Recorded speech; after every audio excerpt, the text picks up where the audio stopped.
नमस्कार, मैं हूं डॉक्टर राजीव रंजन। आज हम दर्शन करेंगे सोपान आश्रम का, जो प्रोफेसर एच.सी. वर्मा सर का आवास है। यहाँ पर फिजिक्स की प्रयोगशाला, उनका घर, उनकी गौशाला और दीवारों से हर एक इसके एंगल से आपको फिजिक्स की छोटे छोटे कॉन्सेप्ट समझने में मदद मिलती है। उन सारी चीज़ों का आज हम दर्शन करेंगे।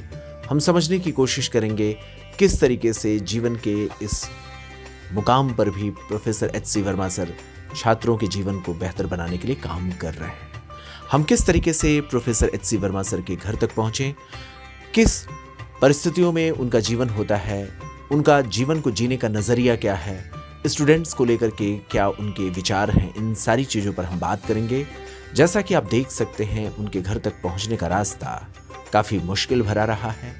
अब जाकर के सरकार उनके घर तक पहुंचने का रास्ता बना रही है। किस तरीके से वहां पर सर का जीवन है, उनकी ऑर्गेनिक फार्मिंग कैसे होती है, वो सारी चीज़ें आपको बताएंगे। जैसा कि आप यहां पर देख भी सकते हैं कि हमें अपनी व्हीकल को सर के आवास तक पहुंचने से पहले ही रोकना पड़ा, क्योंकि वहां तक पहुंचने का रास्ता काफ़ी मुश्किल भरा था। तो हम देख सकते हैं वहां तक हम किस तरीके से जाते हैं और सोपान आश्रम तक पहुंचते हैं। यहाँ पर एच.सी. वर्मा सर हम सभी के लिए नए नए प्रयोग करते हैं। यह उनकी कॉलोनी है, जहाँ पर अगर गूगल मैप हर जगह पहुँचा सकता है, लेकिन सोपान आश्रम तक, उन गलियों तक पहुँचाने में उसे दिक्कत होती है। आसपास के लोग भी नहीं जानते कि वो इतनी बड़ी शख्सियत है। लेकिन जैसा कि कहा जाता है कि इंसान की पहचान उसके अपने कामों से होती है, तो आसपास के लोग यह जरूर जानते हैं कि शाम को उनके बच्चे सोपान आश्रम में फ्री में पढ़ने के लिए जाते हैं। जिस एच.सी. वर्मा सर से मिलने के लिए दुनिया भर के बड़े बड़े वैज्ञानिक, दुनिया भर के बड़े बड़े डॉक्टर्स, इंजीनियर्स लालायित होते हैं, उस एरिया में जहाँ पर वो रहते हैं, वहाँ के स्लम एरियाज़ के छोटे छोटे घरों के बच्चे हर दिन 2 घंटे प्रोफेसर एच.सी. वर्मा सर के घर पर पढ़ने के लिए जाते हैं। हम उनके घर का आज आपको दर्शन कराएंगे। हम आपको मिलवाएंगे सर किस तरीके से एक सामान्य सा, एक सादगी भरा जीवन जीते हैं, और घर के हर एक आंगन में, हर एक कोने में फिजिक्स आपको देखने को मिलेगा। ये है सर के घर का रास्ता, जो कि काफ़ी मुश्किलों से वहाँ तक पहुँचने का हमें रास्ता मिला। जैसा कि मैंने आपको बताया भी कि वहाँ पर लोगों को यह नहीं पता है कि प्रोफेसर एच.सी. वर्मा सर कौन है, कहाँ से हैं, ये कोई नहीं जानता। लेकिन इतना लोग जानते हैं कि हाँ, ये वो कोई ऐसे शख्सियत हैं जिनके घर पर रोज़ शाम को हमारे बच्चे पढ़ने के लिए जाते हैं। तो ये सर का घर है, जहाँ पर आप देख सकते हैं सर की ये पीछे का पार्ट, जहाँ पर ओपन आप लैब कह सकते हैं, जिसे ज्ञानदायनी ओपन एयर लैब बनाया गया है। बगल में ये ऑर्गेनिक फार्मिंग का एरिया, जहाँ पर सर की गौशाला के लिए यहाँ पर खेती होती है। इस पूरे एरिया को आप देख सकते हैं। यहाँ पर गन्ने की खेती, बहुत सारे फलों की खेती होती है, और जो सब्जियाँ होती हैं, सीजनल सब्जियाँ, वो सर के खाने के लिए भर की जितनी भी होती हैं, वो इसी जगह पर आपको देखने को मिल सकती है। आप देख सकते हैं सामने है सर, हमारे प्रिय सर सोपान आश्रम के डॉक्टर एच.सी. वर्मा सर, जिनसे आज हम बात करेंगे और हम समझने की कोशिश करेंगे कि अंधकार को मिटाने के लिए सर किस तरीके से काम कर रहे हैं। नमस्ते, मैं हूं डॉक्टर राजीव रंजन। मैंने एम्स दिल्ली से MBBS की पढ़ाई की है और मैं अनअकैडमी से जुड़ा हुआ हूं। आज हम आए हुए हैं सोपान आश्रम, जो हमारे पद्मश्री प्रोफेसर एच.सी. वर्मा सर की एक जीती जागती जीवंत उदाहरण है, जहाँ पर हम फिजिक्स पर अलग अलग तरीके से प्रयोग करते हुए देखते हैं। इस आश्रम में आसपास के दूर दराज के जो गरीब बच्चे हैं, वो हर दिन 2 घंटे की अपनी पढ़ाई करते हैं। सच्चाई ये है कि यहाँ पर आते समय जब हम आए, तो कॉमन मैन को यहाँ पर बिल्कुल भी नहीं पता था कि इतने बड़े शख्सियत उनके मोहल्ले में रहते हैं। लेकिन जब मैंने बोला कि मुझे सोपान आश्रम जाना है, तो सभी ने कहा हाँ, ये तो वही जगह है जहाँ पर हमारे बच्चे हर दिन शाम को पढ़ाई करने के लिए जाते हैं।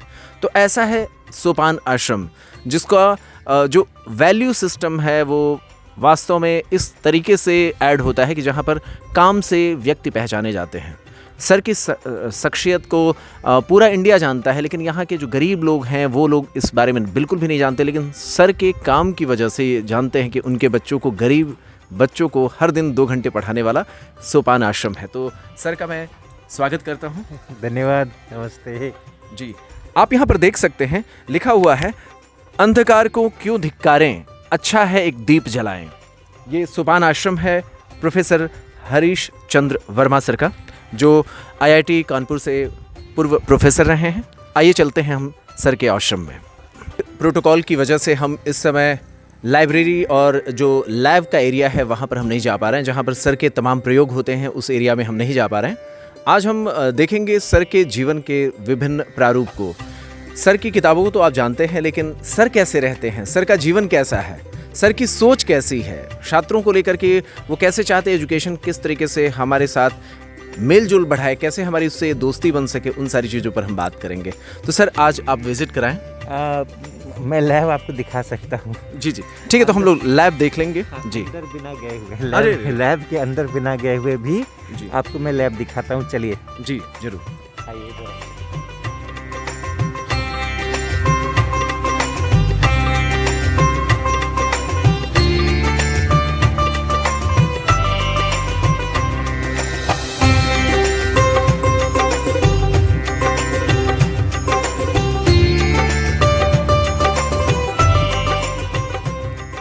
जो अपनी प्रकृति है वो खुद ही एक प्रयोगशाला है, तो इसलिए अगर लैब के अंदर नहीं भी जा सकते तो बाहर भी लैब है।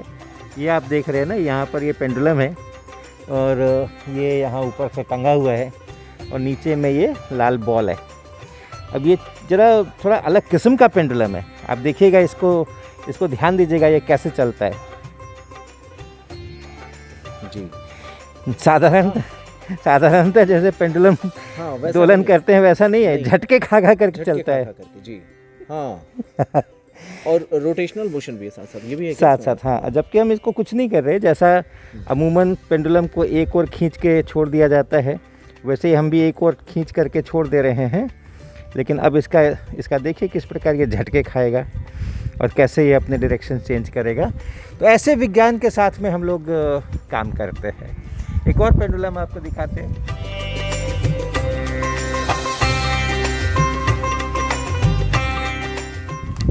ये आप देखिए, ये पेंडुलम ऊपर कहाँ तक ये रस्सी जा रही है उसको आप देखिए। बिल्कुल 2 मंजिले की जो छत है वहाँ से ये रस्सी लटकती है। और इसमें जो बॉब है वो बॉब कैसा है वो भी आप देख सकते हैं। नज़दीक से देखिए, इसमें ये हमारा बॉब है और इसके अंदर में क्या है ये भी देख लीजिए। जब वर्षा होती है तो उस वर्षा का पानी इसमें खुद ही इकट्ठा हो जाता है। और यहाँ से भी हम बहुत सारी चीज़ें पेंडुलम के बारे में, उसका एम्पलीट्यूड होगा, उसका टाइम पीरियड होगा, एक ऑसिलेशंस किसको कहेंगे, आधा ऑसिलेशंस किसको कहेंगे, इसकी क्लास हम इस पूरे पेंडुलम के माध्यम से कर सकते हैं। और चूँकि ये बहुत आराम से चलता है, आप देख रहे हैं बहुत आराम से चल रहा है ये, तो हमें वो 10 ऑसिलेशन लेना चाहिए और 20 ऑसिलेशन लेना चाहिए, उसका भी कोई झंझट नहीं है। एक ऑसिलेशन का भी टाइम अगर नाप लेंगे तो वो भी उतनी ही एक्यूरेसी प्रदान करेगा जितनी हम लोग करते हैं। और दिखाते हैं आपको।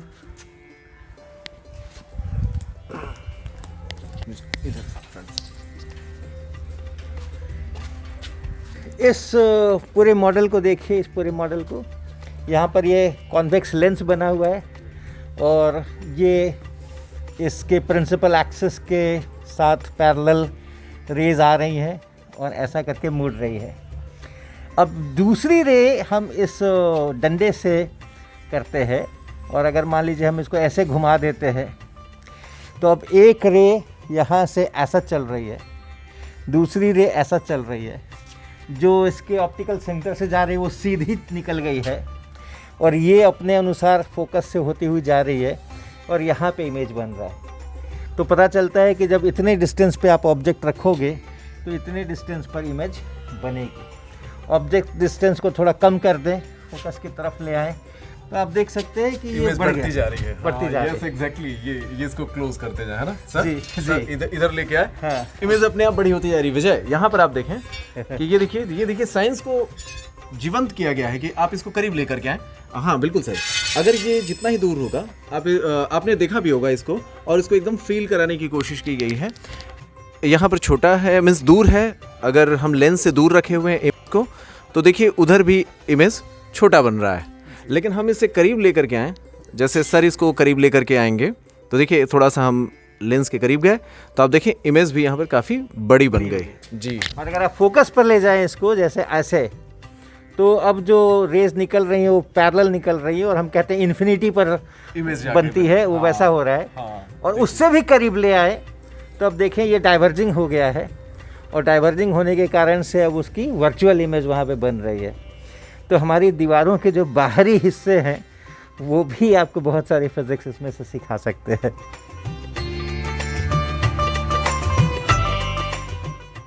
An academy. Let's crack it.